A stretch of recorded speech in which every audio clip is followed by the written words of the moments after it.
Not so. He was late. How long did he stay? I don't know. We went to sleep. Can you tell me what Billy was like when he got here? I mean, was he cut or scratched? Were his clothes dirty, or was there mud over him? Bit muddy. He'd been running. I see. Can you tell me what happened before you went to sleep? Come on, Jane. You know you've got to tell me. We made love.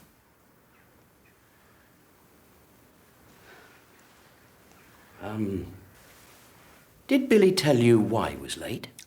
No. He didn't tell you that he'd met someone in the woods, a friend, a girl from the estate? You're sure? Yes. I did warn Susan McIntosh to be careful. Too many theories and not enough sense. She lets them touch each other, kisses, cuddles. It's no good letting them do that and expecting them to know where to stop. How long has Jane known Billy? 4 years. She's only an occasional visitor, when it all gets a bit much at home. She's here for a few weeks and she spends some of the time at the sheltered workshop, Mrs. McIntosh's pet project. I see. Has Billy shown interest in any other girls? He only comes near the place when Jane's here. And you don't know him very well? What I do know is, the less the mentally handicapped expect from life, the easier their lives are. The less they have to do with sex, the better. No different from you and me, really, Mrs. Tennant. Thank you for your help.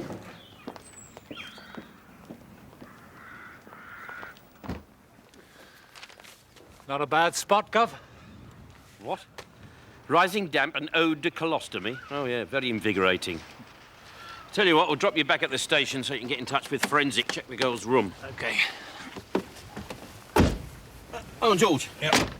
Mr. Mullet does decide to have me committed. Don't let them put me in here, will you?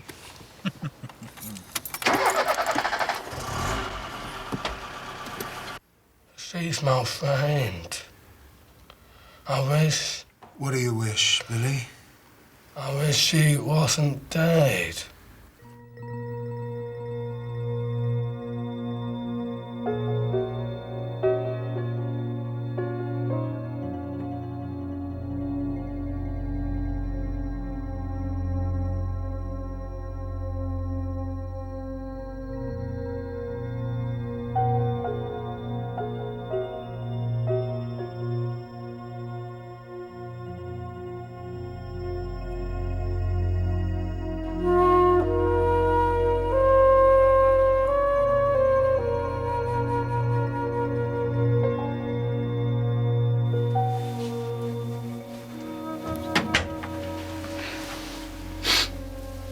If you'd like to wait outside, I won't keep you a minute.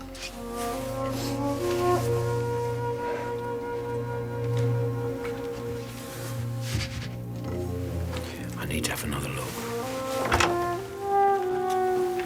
I'd like to see the knees.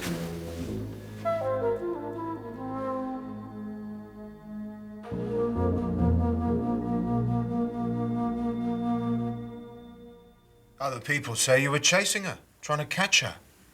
And we know where you were just before she died. We know where you were just after she died. Where were you when she died? It's my fault.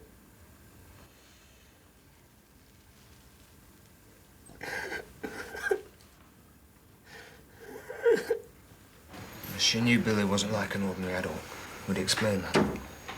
We told her that, well, she shouldn't be unkind to him, but she wouldn't just go anywhere. Playground, the edge of the woods. I don't know, it's like Richard says, we were trying to be kind to him.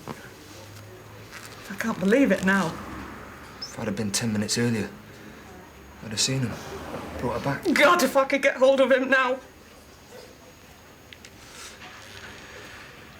I'm sorry I have to ask all these questions.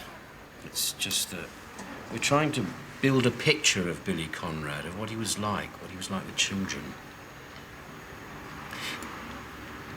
Did she ever talk about the fact that he might have touched her? Or that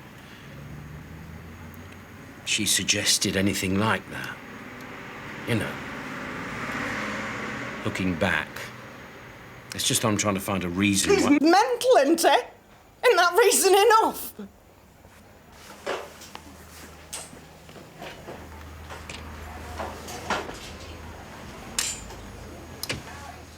He likes girls of his own age.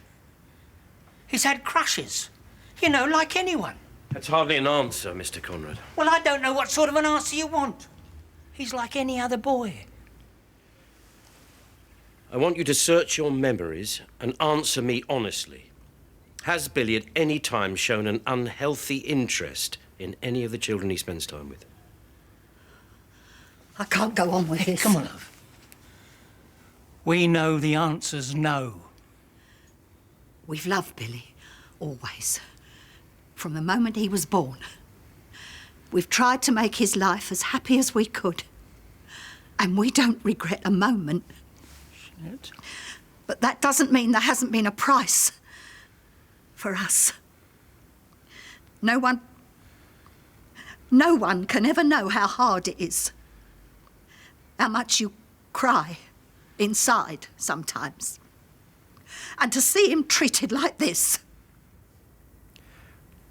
Was he ever violent?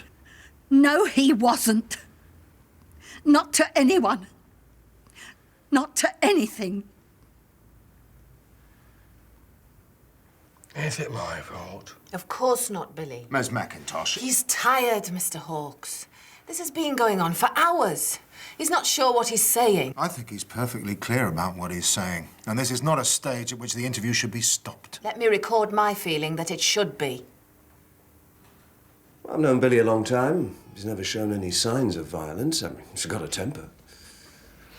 Well, given the state of his mental condition, is he capable of controlling that temper? Does Down syndrome predispose him to attack young girls? No, of course it doesn't. Look, there's nothing I can tell you other than that Billy's perfectly well adjusted, and I find it very difficult to believe he could have done anything like this. Very difficult. It's appalling.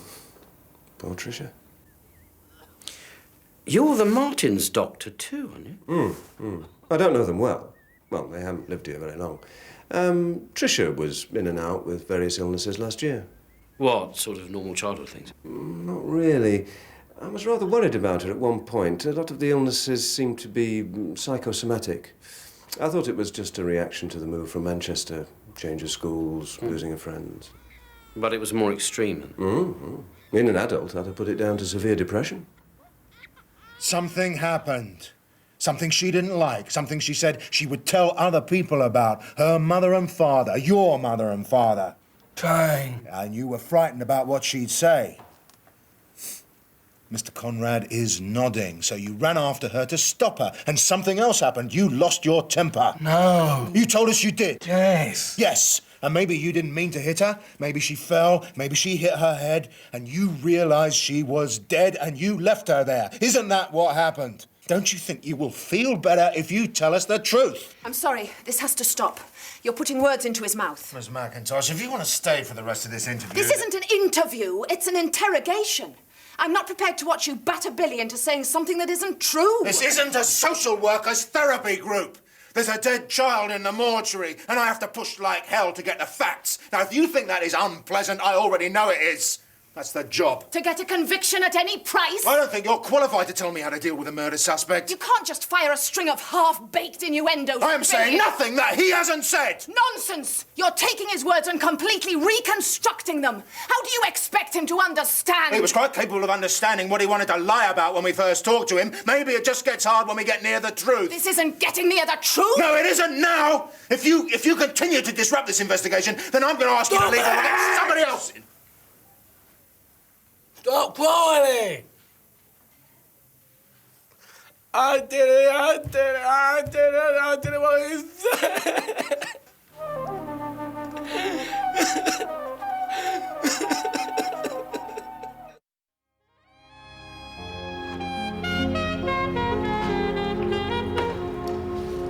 You can do mine when you finish this.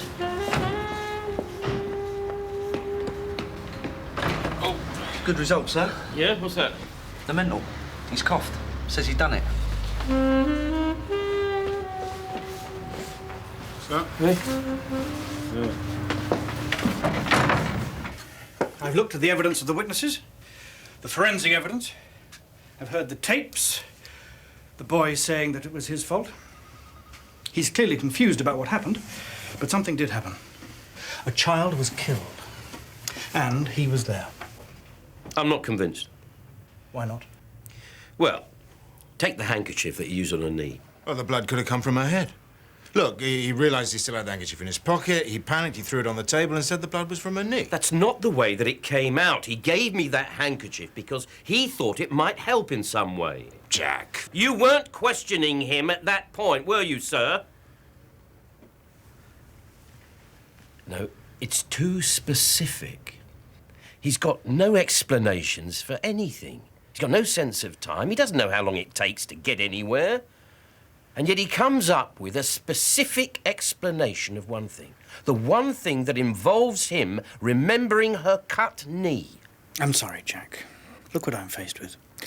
A young man who may very well have killed Tricia and hidden her body, then calmly wandered off to break into a residential home and have sex with his girlfriend. This is no time for hunches. We've got a confession. What you've got is an appropriate adult who's going to stand up and argue that he was under duress. Are you saying you don't believe Conrad killed Tricia Martin? No, I'm not saying that he couldn't have done it. I'm saying I'm not sure. We have the evidence to charge him. It's clear enough.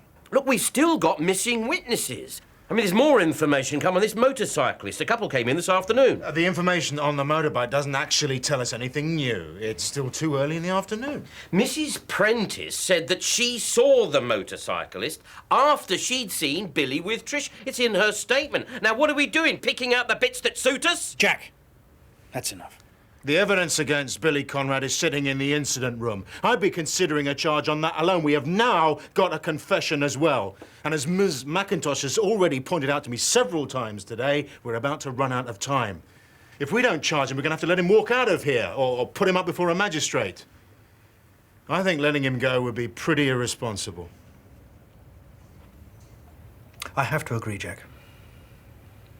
I accept that the confession was obtained in difficult circumstances, but it's still a confession. And along with the witnesses, the forensic evidence, the deliberate lying, I can see no responsible argument for holding off. Conrad has to be charged.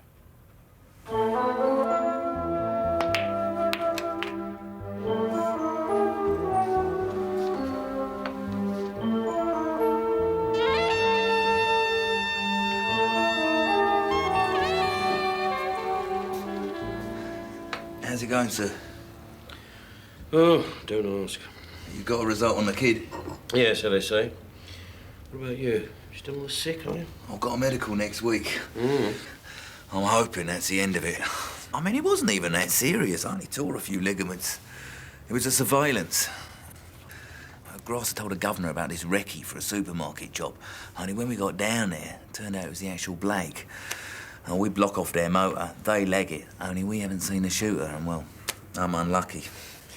You ought to look at it the other way. You could have been unluckier. Yeah, I know. Well, you know, it's been off the job all this time. It's winding me up. I've only been in CID 4 months. Well, you've got years of being wound up ahead of you, believe me.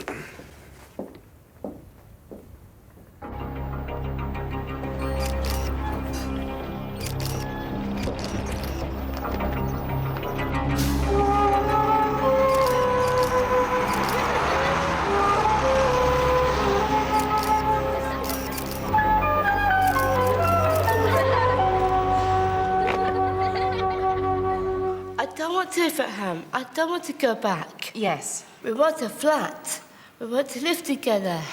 That's what he says. That's what I say. I'm going to tell Mum and Dad. Jane. We love each other. Jane, Billy's in trouble now, so we've all got to do everything we can to help him. There's been a terrible mistake. The police think Billy killed Tricia Martin. Well, closer examination makes it clear that she hit a hard surface. She wasn't hit with a weapon. There was no question of molestation, little evidence of struggle, not much bruising on the rest of the body. Oh, there is something odd, though. Easy to miss with all that damage. There is evidence of a hairline fracture close to the base of the skull. Difficult to say how old. A couple of years or so, probably. It had healed, of course, but it had left a weakness which might have contributed to the effect of the impact she received last night. Thank you, Doc. I'll check her medical records.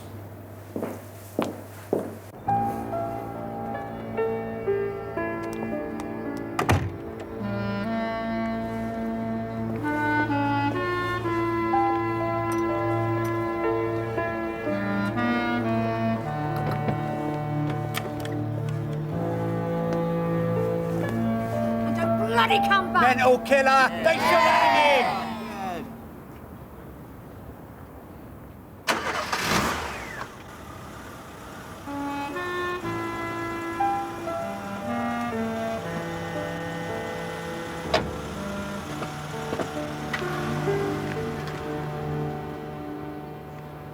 I've heard the interview tapes.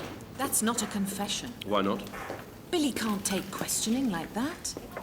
He's only just taken in the fact that Tricia's dead, that she's been killed. He believes he should have taken her home, so he thinks it's his fault, and he can't cope with that. Or he can't face up to what actually happened. That's what the DCI thinks. Billy doesn't need an appropriate adult now. He needs a solicitor. Yes. Why did you want this drink? I want you to tell me why you believe him. I can't give you any evidence. No, something, anything. It doesn't matter what it is. I suppose the nearest I can get to something concrete. I talked to Jane today. She and Billy have been making plans for the future. Tell me. Say Billy's an ordinary young man. In love. He wants to live with his girlfriend. Can't think about anything else. And he's got a girlfriend who's the same. They're crazy about each other. The problem that they've got is parents who can't deal with it. And if the parents find out, maybe they won't be allowed to see each other again. That's it. Apart from a low IQ and looking different, it's not the profile of a man who would kill a little girl.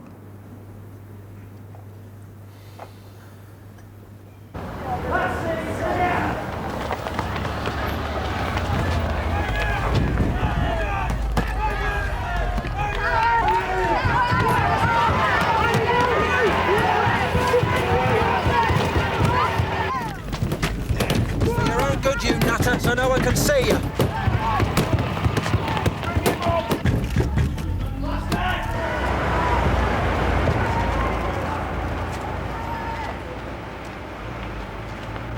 The fact that Conrad's been charged doesn't mean the job's over. As far as possible, I want to put a stopwatch on Tricia's journey, the meeting with Conrad and the hour that they were in the woods. I hope Conrad himself's going to be more forthcoming. I'm very grateful for the effort that you've all put in. But there are still witnesses to find, still details to be got from those witnesses who've already helped us. That's all. All right, Jack? Mm-hmm. Oh, yes, fine. Trail bikes and so-called joyriders, we'll find them.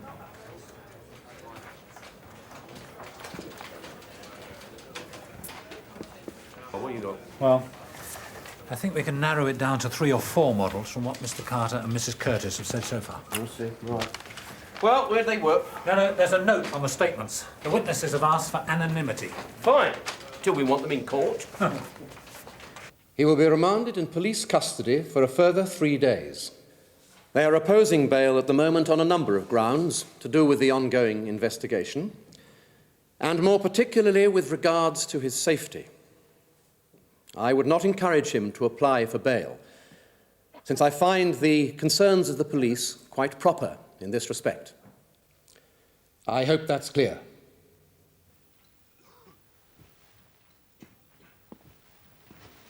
Come on, son, this way. Mrs. Curtis, I would be most grateful if you could be more positive or negative. If you really thought it was that one... Simon's right. It's one of those two. The other one. I'm less sure. The first two are favourite. These two. Right, thank you very much. Is that it? Yes, for now, Mrs. Curtis. Mr. Carter.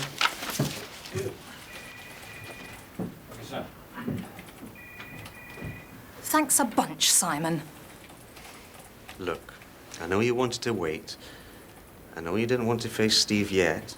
I've no intention of facing Steve. I've no intention of leaving Steve. I've been trying to tell you for the past 2 months, and you're too bloody stupid to take a hint.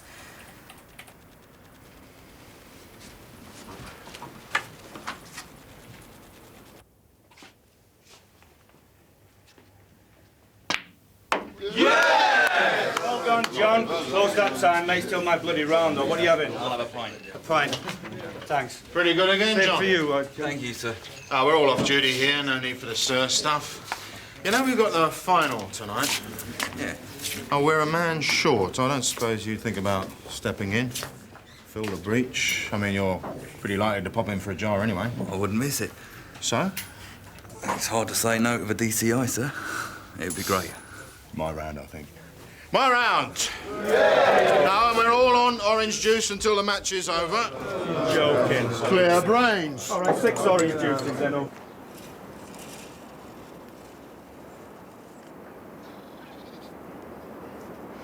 Don't know what to do with these. Can hardly bear to touch them. I can't keep looking at them, though. No. I'm sorry I have to keep coming back. It's just that we're still trying to piece things together. I don't want to know the details, Mr. Frost. What I'd like is for all those people outside the court to stop that van, pull him out, and save us any more pain.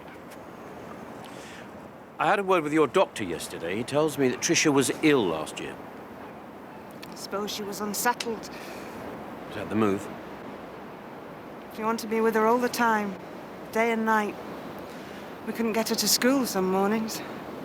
She wouldn't even stay on her own with Richard at one point. Wanted her mum. Went on a long time. Yes. A while. I'm sorry, Inspector. I know you mean well.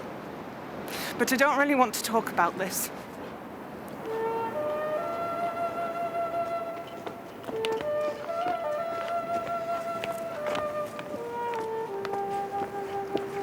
Just come back and tell me when he's been locked away for the rest of his life. Tricia was one of the liveliest kids in the class. A little too lively. She was just beginning to realise she was rather bright. And that could be a better way of getting what you wanted than sulking or crying. She's certainly got the better of me sometimes. Was she in your class all year?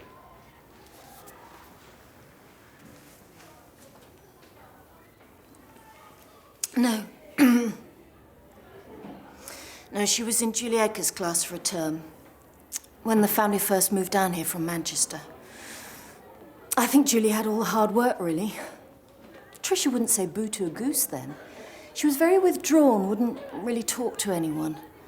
I mean, that's not unusual with the change of school, but we were all rather worried about her at the time.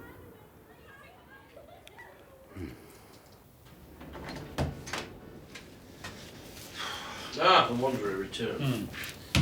Sales of trail bikes from every dealer in the area. There are still a few small ones to chase up, but I think we've got about 85%. All right, we better start with our lovebirds, his first choice. It's going to be a hell of a job, Gov. Yeah, no. There's something else, this pathology report. I bet it hasn't been acted upon. Tricia's hair, blood and oil, engine oil. Right. Right, what do you mean, right? Hey?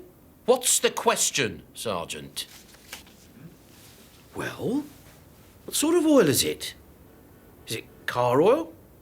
Is it new engine, old engine, clean, dirty? What's the make of the oil? Or is it something else?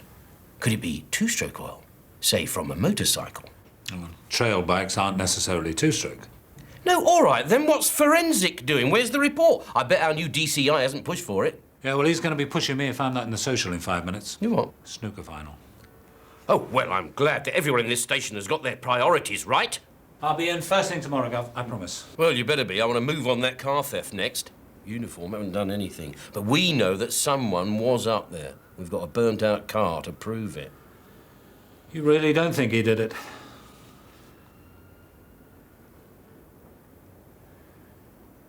But come on, go and play snooker. First of all, I'd like to thank our colleagues from Ridgeford for making the long trek over here. And warn them that this trophy that they've held so proudly for so many years is about to pass into the hands of Denton. Let battle commence.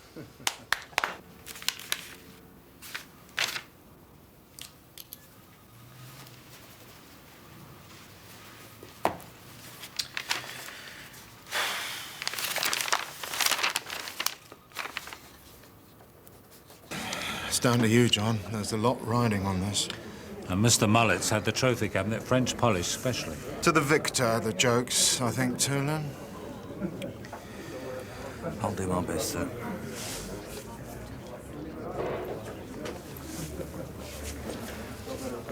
Bit of a sticky wicket, Charlie. Oh, Parker's one hell of a player, sir. Do I know Parker? I'll get you another drink, sir. Steady the nerves. Oh, I think I'm doing all right, thank you.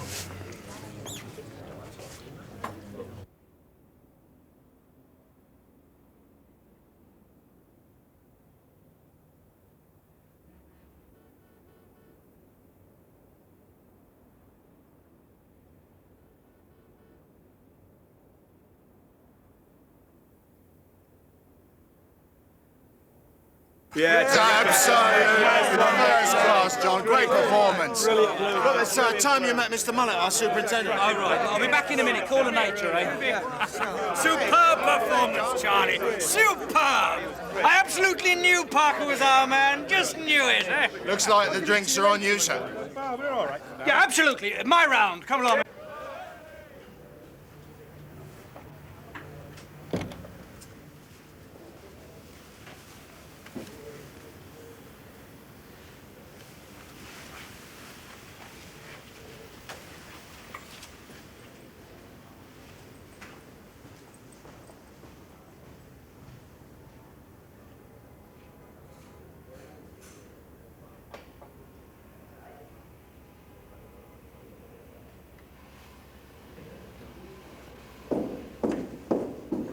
Anything I can do to help? The snooker.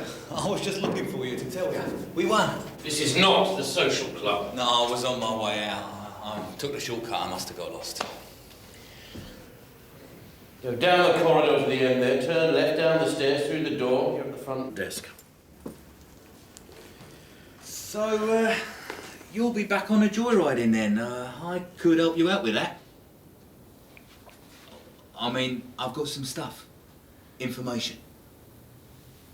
I think you've had a few too many. No. I'm quite close to identifying a lot of them. I mean, there's a hardcore. That's why I thought find a couple, lead you to the rest.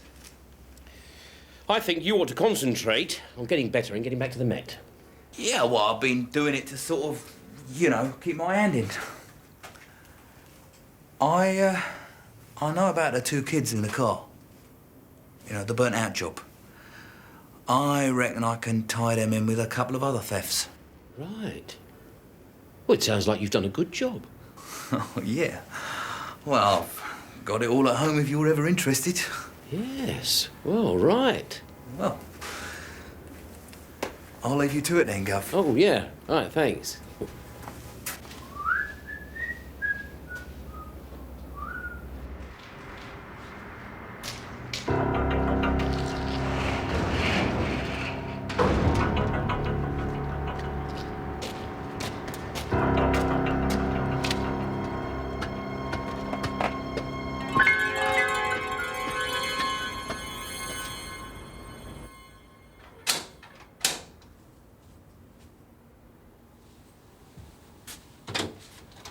Yeah, hello? D.I. Frost.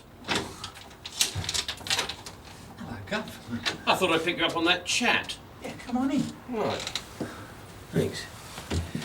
Yes, I was a bit tied up with this Tricia Martin business and I couldn't really talk. That's no problem, Gov. This way. Thank you. I thought all that was sewn up anyway. The mental. Well, yes, that's the word round the station, yeah.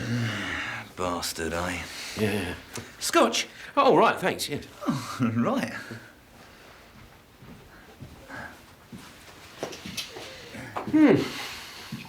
What's this? Your year, is it? Yeah. Oh, yeah. Load of crap, really, all that. Hendon doesn't count for much when you get out on the street, does he? Oh. Have a seat. Right. Ah, thanks. Cheers. Cheers. Mate, you got blokes at Denton running around waiting to catch these joyriders and they're not getting anywhere. They're playing by the rules. I mean, that's not the way, is it, Gov? Well, I don't need to tell you that. You reckon you got something here? I've been hanging out where they hang out, following them. You know the burnt-out job, Benningfield Woods? All right, yeah. Well, I got a photo. The two kids. Well, that certainly puts our lads in the shade. I wouldn't mind seeing it. Oh, well, I was going to wait till I got it all. Come on in.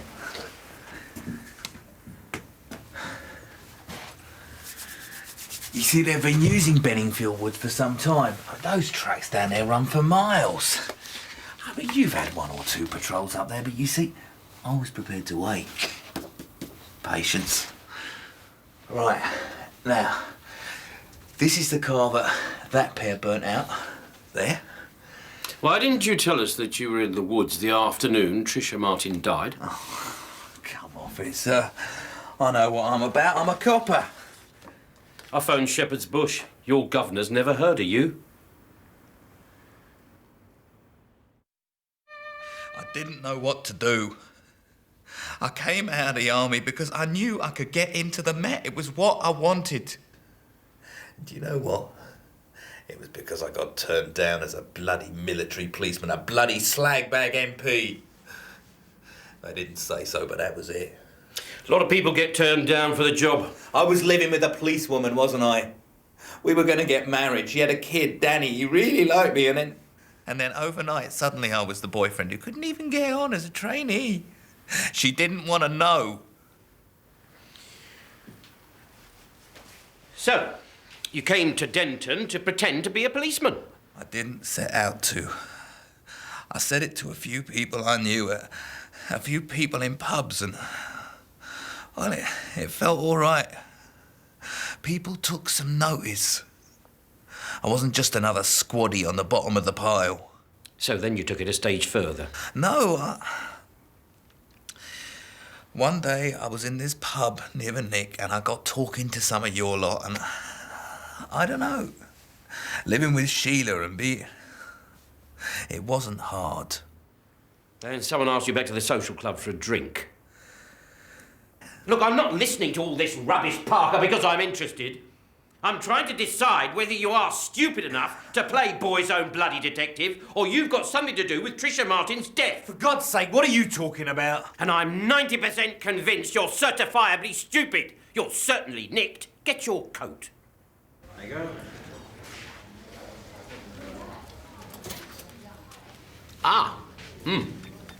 I believe congratulations are in order. Glad you keep your ear to the ground, Jack. You think it's daft. Station morale, station loyalty. It works, Jack. It's good stuff. Healthy stuff. Yeah, well, I suppose it's got its place. I'm not a team player, so... Doesn't exactly go unnoticed upstairs. Really? I don't know the rules of this snooker tournament, but I thought putting in a ringer from the Met that you were pushing your luck. Oh, we were a man short. What's wrong with a bit of cross-force cooperation? What? You mean a bit like a regional snooker squad, eh? Show me this one. What would happen if this ringer of yours wasn't a copper at all, and had just made the move from the social club to the cells? How do you reckon that'd go down? What are you talking about? I'll explain in words of one syllable, providing that you tell our superintendent, because no one here's got the bottle, including me.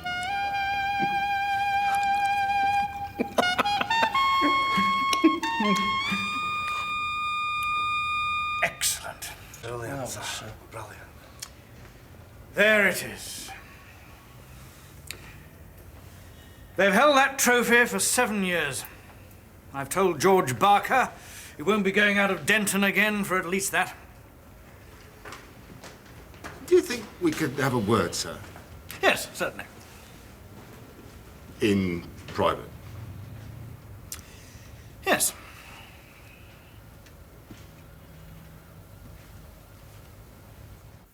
Yeah, we burnt the car because we burnt it. That's what you do. But what you don't do is you don't come forward to help when an 8-year-old child is murdered. We offered you bloody immunity. All right. Come on. You got him. What do you need us for? Huh? That's what you should be doing. Catching the nutters. You know? All we're doing is having a laugh. Yeah? It's a crack. Do you realise how many children are killed by prats like you, just having a laugh in a stolen car every year, do you? Ah, come on. Can drive, all right? Yeah? Know what I'm doing. Yes, so do I, son, so do I. It may start with vehicle theft, but it'll end with withholding evidence and obstructing the police and anything else anyone in Denton Nick can come up with. I can assure you, you won't be doing community service for a long time. Have you ever seen what a dead child looks like, have you? Tricia Martin was struck by a traumatic blow at the back of the skull. There were traces of engine oil. I think there's a distinct possibility that she was hit by a car. Not a bad idea to burn a car when you just killed someone in it, eh? No. No. Right. Then I want every sight, every sound, everything you did and everywhere you went. I'll give Denise your love. Oh, I don't know. I feel I shouldn't go out. I know it's mad, but I still forget. I still think she'll come back. Do you good to talk to someone else, love? Yeah.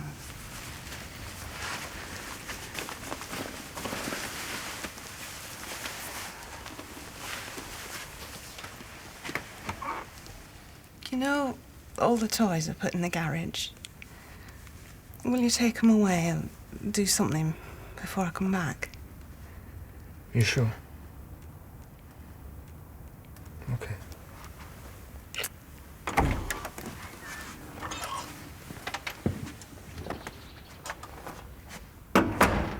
He nearly hit us. We didn't stop to see what he looked like. He was just there, standing in the middle of the track. We only just missed him. And you'd recognise him again in a lineup? Well, I don't think so.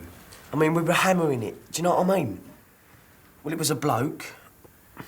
He was fair and not very old, but that's about it.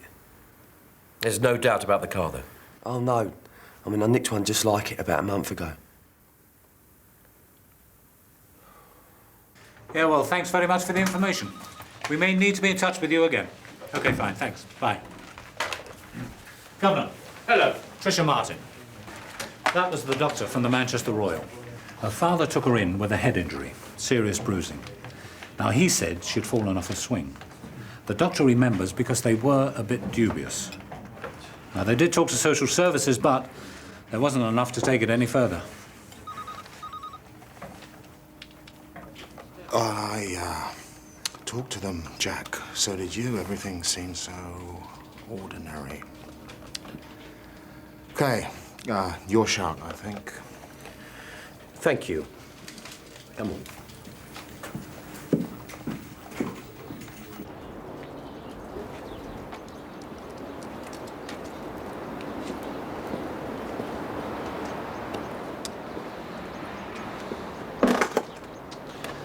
Oh, by the way, Gov, the oil. It's two-stroke.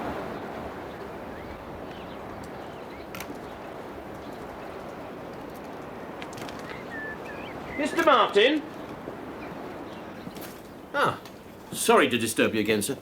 Just one or two things I wanted to clear up. I wanted to ask you about your car journey when you were looking for Tricia. I thought we'd been through that. Yes, we had. It's just that I must have put it down wrongly. See, I can't make sense of the time. You know where I drove? Around the estate, Benningfield Lane, Bassett Avenue, back again, round the main road. You didn't go in the woods? No. You sure?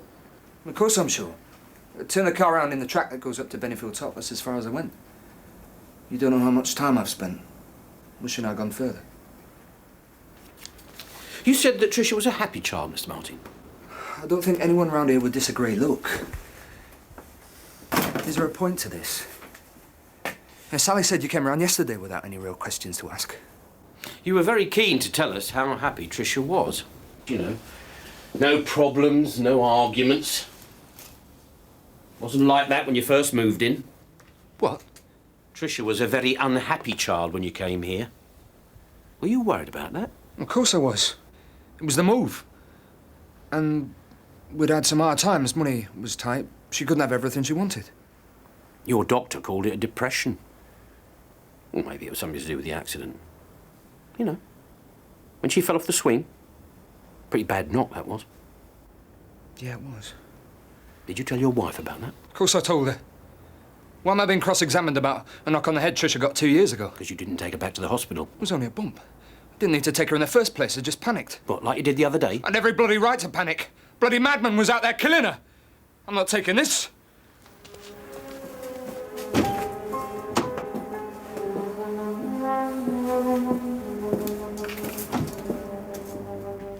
It seems likely that the accident with the swing, if indeed that's what it was, caused a hairline fracture.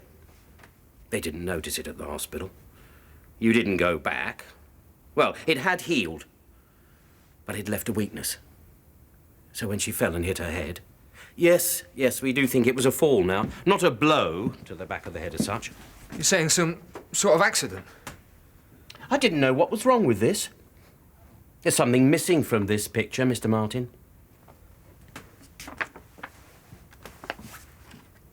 I don't think I want to go on with this. It's my daughter's. You see, there's a house, there's the car, there's the cat, there's Tricia, there's Mrs. Martin, there's... No, Mr. Martin. There's no father in this picture. That's odd, that. She's dead. How can you? Mr. Martin, can you explain to me what you were doing standing by your car in the middle of Benningfield Woods on the afternoon of your daughter's death? You denied being in the woods, but I have 2 witnesses who saw you there. Mr. Richard Martin, I have to caution you. You're not obliged to say anything. But anything you do say will be taken down and may be used in evidence. And I shall pursue this conversation down at the station.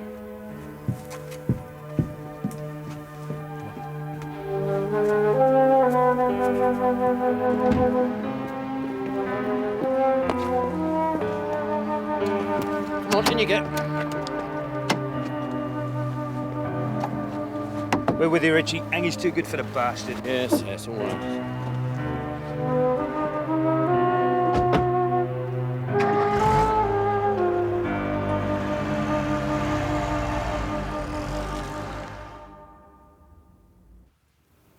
Never had any other children? No. Why's that? Medical reason, is it? No. One seemed enough, right? Do you like your daughter? Yes. Did you enjoy being with her? Did you ever argue with her? Well, of course we argued. That's normal, isn't it? Inspector, I know in some mad way you think you've got a reason to believe that... I believe, Mr. Martin, that Billy Conrad is telling the truth. I believe that Billy took Tricia home, well, almost home, after he met her on the path. I believe that she went into the house. And shortly afterwards, you and Tricia had some sort of argument. And you hit her, or knocked her over. And she hit her head, and she died. Not true. And you picked her up and put her in your car, and you drove to Benningfield Woods, where you tried to hide her body. No. All I can say is no. A forensic examination of your car, Mr. Martin, will give us all the proof we need. No matter how much you think you've cleaned it. Forensic examination will also tell us where she died. And I shall start in the garage. Because that afternoon you were mowing the lawn. Do you know what we found in Tricia's hair? Traces of oil. Two-stroke oil. You used two-stroke oil in your motor mower. We will match it. She fell.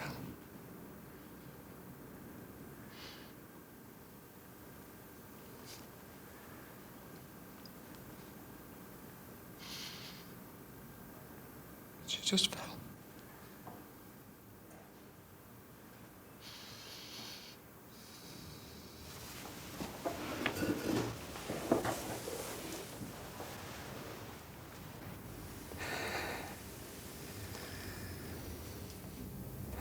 I was asleep. I dozed off, that's the truth. I had a couple of drinks at lunchtime. And I was... She came in like she did, wanting it all done, the food on the table, a video from the shop, and a list of things she wanted. I mean, we spent a fortune on that kid. I lost my temper. And you hit her? Oh, she was asking for it. Sally always gave her everything she wanted. I mean, it didn't matter whether we could afford it or not, and she started again. I want this, I want that. And I was shouting at her.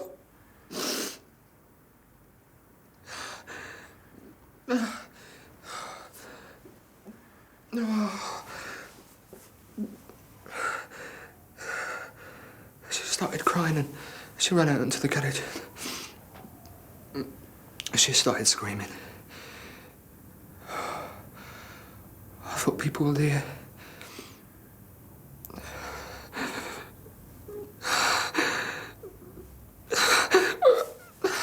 I didn't think I'd ever... Not again. And she said she'd tell Sally about the other times, but we put that behind us. And she said she'd tell Sally. And I had to shut her up. And she ran and slipped. She just slipped.